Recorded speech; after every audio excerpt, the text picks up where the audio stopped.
Hello, students. Today we will discuss a prayer for my daughter written by W.B. Yeats in detail. This poem was written by W.B. Yeats, William Butler Yeats, for his infant daughter, Annie. He worries about her. Montgomery was a radical, opinionated, intelligent woman he had loved, but who had rejected his proposal. In this poem, he vents his thought on her. In his age, he marries a half-aged woman to him named Georgie Hyde Lees, and Annie was their first child. Once more the storm is howling, and half hid under this cradle hood and coverlid, my child sleeps on. He's talking about his child. There is no obstacle but Gregory Wood and one bare hill, whereby the haystack and roof leveling wind, bred on the Atlantic, can be stayed, and for an hour I have walked and prayed, because of the great gloom that is in my mind. The poem, A Prayer for My Daughter, opens with the image of a child sleeping in a cradle, half hidden by its hood. The child sleeps innocently amidst the howling storm outside, but Yeats could not settle down due to the storm inside. The storm howling symbolizes destruction mentioned by the poet in his The Second Coming. It is a famous poem of Yeats, The Second Coming. The wind bred in Atlantic has no obstacle except the state of Lady Gregory, referring to the poet's patroness and a bare hill, the direct impact of the wind, meaning to the force of the outside world, especially on his daughter. Worries the poet because of this great gloom. He walked and prayed for his daughter to be protected from the physical storm outside and the political storm brewing across Ireland.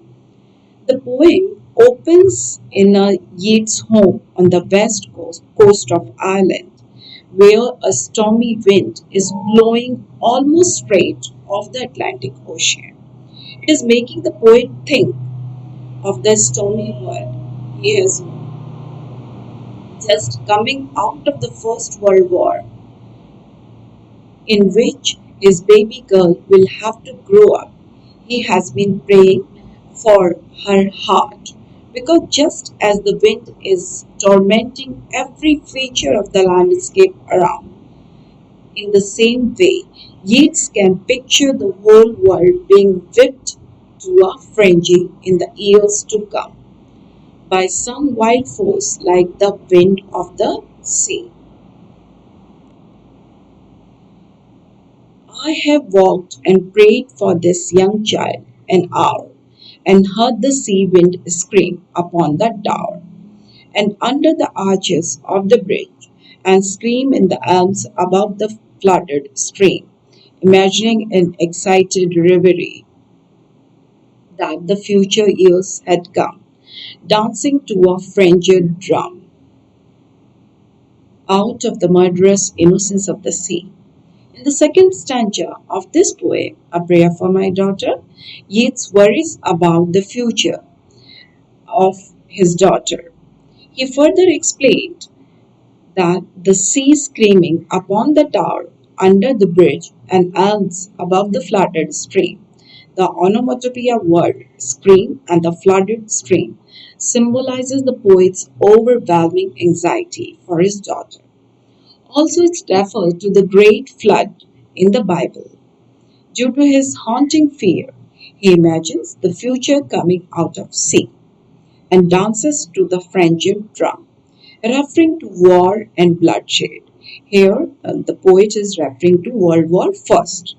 In the last line, the poet employs paradox, murderous innocence, to contrast the world as murderous and his daughter as innocent, which also recalls one of his famous poems and the image of blood dimmed tide in the second coming.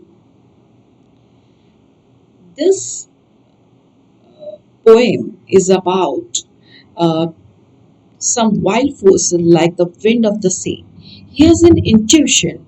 The poet has an intuition of what the 20th century will be like, with half a century experience of life behind him. The poet hopes, firstly, that his little girl will not be too beautiful. Too much beauty could distract either the young man around her or herself, because if it becomes her purpose in life, she could turn self centered and unkind and finish up being left alone. Yeats recalls from ancient Greek two examples of very beautiful but unhappy women, Helen of Troy and the goddess of love, Aphrodite. We must think of fashion models. There is some craziness that gets into very beautiful women. Yeats has observed so that all the gifts turn poor.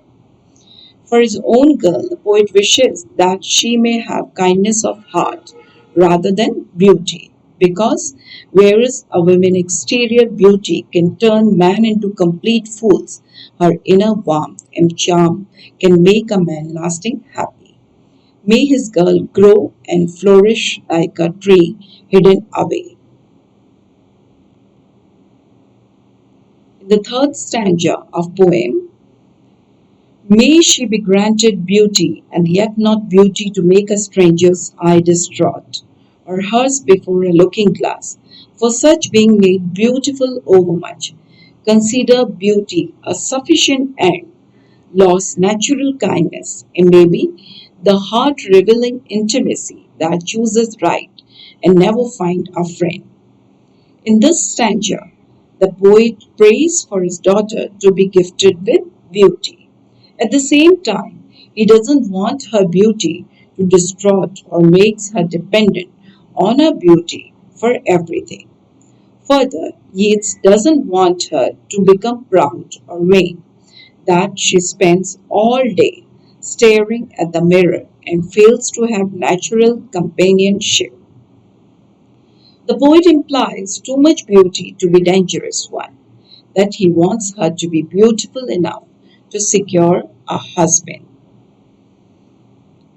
Helen, being chosen, found life flat and dull, and later had much trouble from a fool, while that great queen that rose out of the spray, being fatherless, could have her way, yet chose a bandy-legged smith for man.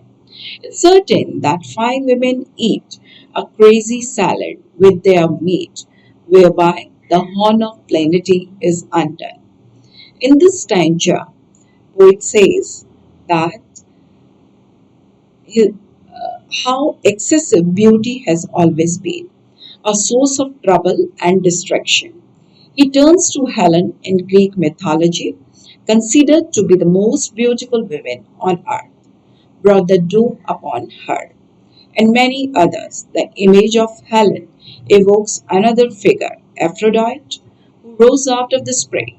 The union of Aphrodite with her Theseus, bandy-legged smith, brings to mind the Maud Gonye MacBride episode.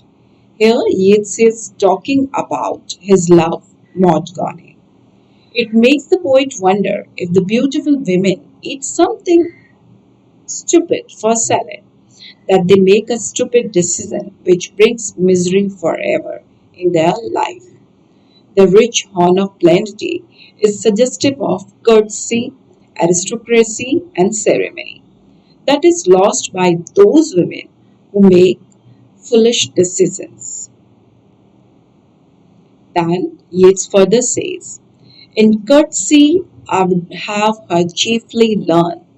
Hearts are not had as a gift, but hearts are earned.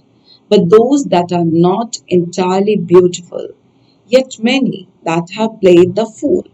For beauty's very self has charm made wise, and many a poor man that has roved, loved, and thought himself beloved from a glad kindness cannot take his eyes.